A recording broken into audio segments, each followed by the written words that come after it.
Mas é o seguinte, eu queria falar hoje sobre o que está acontecendo na reserva Yanomami, em Roraima. E antes de entrar no assunto específico, que envolve fome, que envolve miséria, eu queria dar uma olhada do satélite. Pegar um satélite e jogar a imagem lá para cima e olhar o Brasil lá de cima. E perceber que a gente faz algumas opções no papel, criando um Brasil extraordinário, moderno, sofisticado, preocupado com todos. Um Brasil que tem um olhar generoso para quem precisa. Um Brasil que pensou em tudo ao fazer a Constituição de 88 e ao fazer toda a legislação ao longo de sua história. E que a prática mostra que a gente vive num ambiente de enganação. E é por isso que está acontecendo o que está acontecendo em Roraima, é por isso que está acontecendo o que está acontecendo na reserva indígena Yanomami. A gente tem um sistema prisional que não funciona. A gente tem um sistema tributário que não funciona. A gente tem um sistema de justiça que não funciona. E quando eu digo não funciona, claro que funciona. De um jeito disfuncional, torto, mal ajambrado. Você está na estrada e você vê aquele caminhãozinho velho andando meio que nem caranguejo, meio de ladinho assim. Aqui se precisa brecar que não para. Esse aí é o sistema do Brasil para tributos, sistema prisional, sistema político, sistema de justiça. É tudo mal ajambrado. Tudo que precisa ter, a gente tem numa versão mal ajambrada. Algumas coisas funcionam muito bem, mas a maior parte das coisas funciona de maneira mal ajambrada. E aí a gente fica remendando, remenda. Antigamente seria colocar Durepox na lataria do carro enferrujado. E essa atitude de colocar no papel, levantar o livrinho, como fizemos em 1988, sugerindo que a gente tinha escrito o texto dos textos, a Bíblia das Constituições mundiais, sugerindo que o Brasil tinha alcançado o Olimpo dos direitos humanos, o Olimpo da organização social e política, a gente produziu mais disfuncionalidade. E expondo, em alguns casos, as pessoas ao risco de vida e à morte. Em nome de uma fantasia de fugir das discussões quando elas apareceram, de escrever textos legais, apaixonados e apaixonantes, mas que não passam de uma farsa, de uma enganação, de uma empulhação. Todos têm direito a isso e aquilo, e na hora de entregar, não entrega. Habitação é um dos direitos previstos na Constituição. Todos têm. Quantos têm? Todos têm direito à saúde. Quantos têm? Quantos têm direito a uma vida digna, como está descrito na Constituição? O artigo 5º é uma beleza. E você vai olhar, claro que o objetivo é lutar por aquilo, mas aí é que surge a disfuncionalidade e a gente não consegue chegar naquilo que a gente escreveu. Porque a gente, na hora de escrever, romantizou. Começou a achar que o mundo era uma fantasia alcançável, e o dinheiro e a organização social e a capacidade do Estado simplesmente não alcançam a sociedade que a gente fingiu criar a partir daquele momento. E por isso a gente tem o que tem acontecendo em Roraima. E por isso a gente tem o que tem acontecendo na terra Yanomami, em Roraima. 2 Suíças de demarcação. Discussão que começou na década de 70. A ideia era montar ilhas separadas para as aldeias indígenas. Resolveram fazer uma terra contínua. Fizeram a terra contínua. E lá, 300 aldeias, 300 e tantas aldeias, com 30 mil índios, indígenas. Nós estamos falando de aldeias de 80, 100 e poucas pessoas espalhadas numa área que não é um descampado, não é um campo de futebol gigante, onde você vê e enxerga tudo. É uma floresta, floresta fechada. Difícil acesso, lugar complicado, terra indígena. Real. E aí, a gente começa com a convivência dos absurdos. Existe um estatuto do garimpeiro. E o estatuto do garimpeiro vem sendo usado de forma disfuncional, torta, desonesta, marota, sugerindo que naquela terra existem garimpeiros. E que a maioria daqueles garimpeiros são pessoas pobres e miseráveis. Existem ali pessoas pobres e miseráveis, mas existe não o garimpo ilegal, existe a mineração ilegal. Levaram para lá máquinas. Como é que um garimpeiro, porque pelo estatuto do garimpeiro é um indivíduo que age de forma isolada, não é que é uma empresa, é uma pessoa, vai lá, leva sua bateia, leva sua enxada, leva sua picareta, seu balde, e vai lá pegar o seu ouro, pede uma autorização, não precisa ter propriedade de nada, pede uma autorização de lavra, não pode fazer isso em terra indígena. Mas não tem ali, não são pessoinhas soltas, 20 mil garimpeiros soltinhos, não. Tem organizações empresariais, o que torna a coisa muito mais complicada. Avião, caminhão. Como é que eles botaram o caminhão lá dentro? Como é que eles botaram o trator lá dentro? Como que eles fizeram essas coisas todas? Isso é coisa de empresa. Ilegal, bandida, porque não pode. Então os garimpeiros, desde os anos 70, atuam por lá. Quando houve a demarcação da terra Yanomami, onde está dando a confusão, onde está dando problema, onde os índios estão morrendo, onde há malária, onde há fome, houve momentos e booms de garimpo.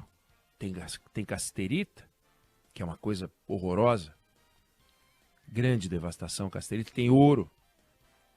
Na década, lá por 2008, coisa de 12, 14 anos atrás, houve um grande boom, já era uma terra demarcada. Porque o preço do ouro subiu muito e eles foram em quantidade. Tem quase tanto garimpeiro quanto índio lá. 30 mil índios, 20 mil garimpeiros.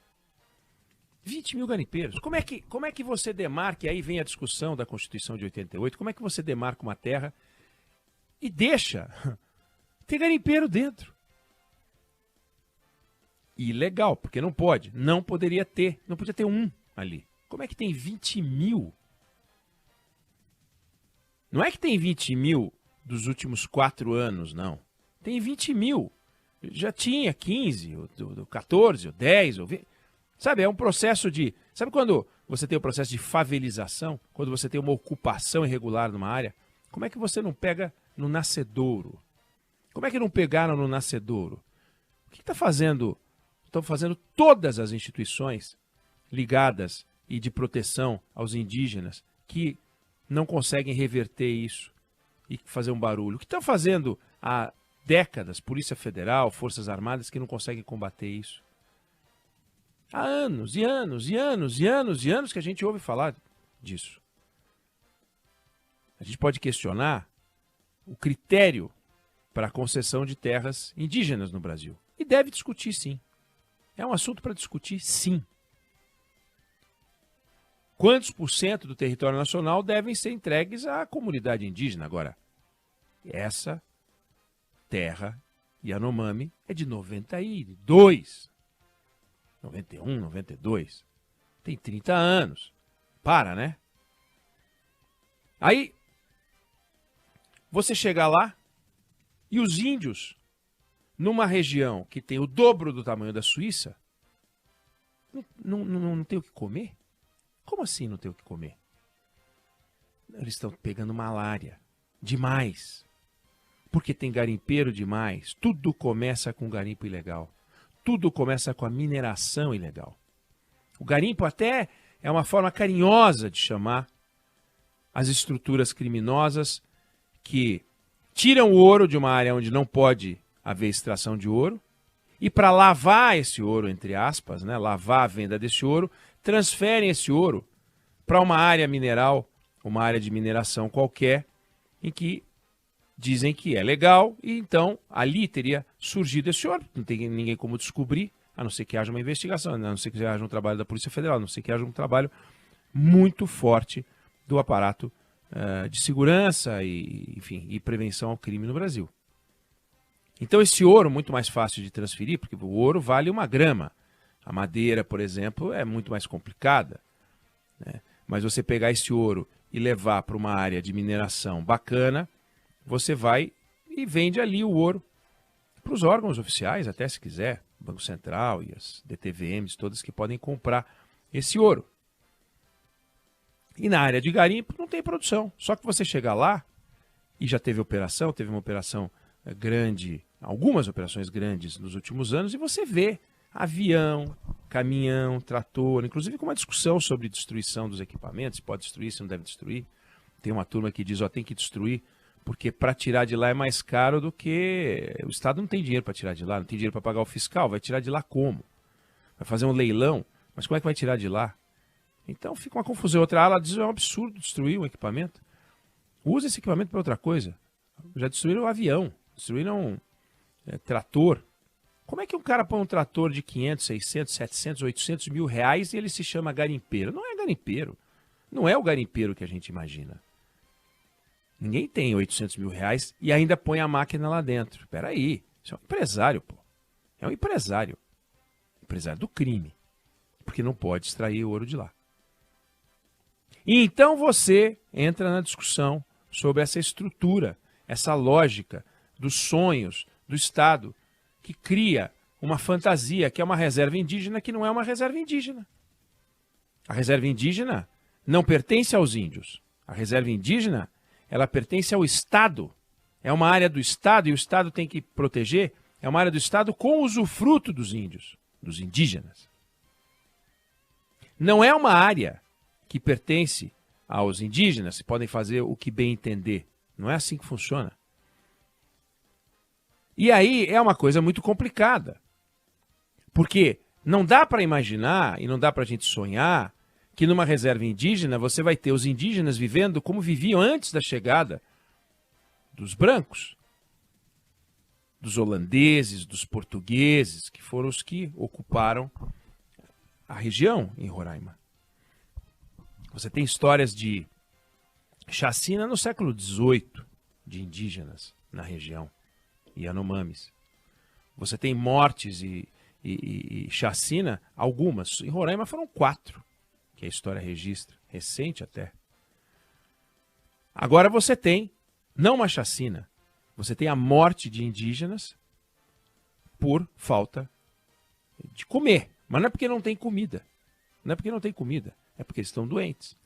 E o Estado, que tem a obrigação de dar as condições para que a reserva funcione do jeito correto, não dá as condições para que a reserva funcione do jeito correto. Cadê os médicos? Cadê o amparo? Não tem. Então, é a fantasia brasileira. O sistema penal que funciona, mas que não funciona. O sistema tributário que não funciona. O sistema de reservas indígenas que também não funciona.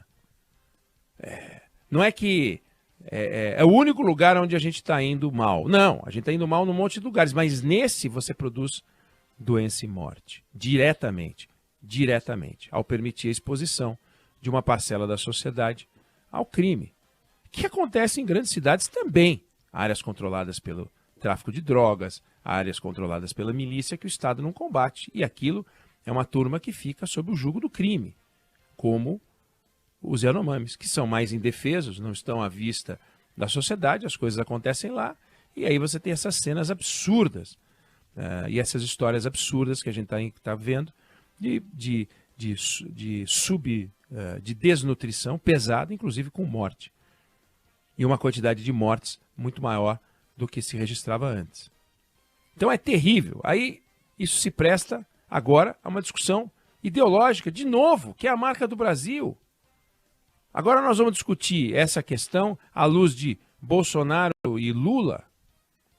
Não. Nós temos que resolver um problema que o Estado brasileiro criou ao fingir que tem uma política correta na prática para cuidar da questão indígena. E não tem. Volto a dizer, como não tem uma tributária, como não tem uma prisional, como não tem uma no sistema de justiça, para falar de alguns. É o país da fantasia, o país do papel, que tudo aceita e que todos se enganam, e que o Procurador-Geral da República, e que o ministro do Supremo Tribunal Federal, e que o ministro da Parlapatação da Justiça, todos falam de um Brasil que não existe. Não existe esse Brasil. É o Brasil onde entra fuzil, é o Brasil onde entra droga, é o Brasil de onde sai droga, é o Brasil que o crime organizado impõe limites ao aparelho do Estado. É o Brasil onde o minerador ilegal, o garimpeiro ilegal, resolve como que as coisas vão funcionar na reserva indígena. Quem vai morrer, quem vai viver. E é assim que a gente está funcionando no Brasil. E bota a culpa aqui ou ali, como a culpa é da nossa construção social, um fracasso na relação do Estado com a sociedade, principalmente na relação do Estado com a parcela mais frágil da sociedade, como na política indigenista, que é um horror, E aí fica. Então é mais uma reserva, agora mais uma reserva, depois é mais uma reserva, depois é mais uma reserva, depois é mais uma reserva. E fica achando que ao fazer reserva, tá tudo reservado. Não tá, não tá. Faz a reserva e as pessoas estão expostas ali, como a gente está vendo, nessa barbaridade que a Band News FM está acompanhando, está noticiando, e nós vamos continuar a olhar para isso. Você pode concordar, você pode discordar do que eu estou falando, essa é a minha visão. E, por favor, 999-592-100, se você discorda, se você concorda, Débora Alfano, a gente joga aqui a pergunta. Nós estamos num país um pouco ou não alucinado, um país que escreve e põe no papel coisas belíssimas, sugerindo que todos, principalmente os mais vulneráveis, estão protegidos e não entrega, ou a gente está entregando sim e é uma questão de pequenos ajustes? Acho que a discussão é muito mais complicada. Vamos ver.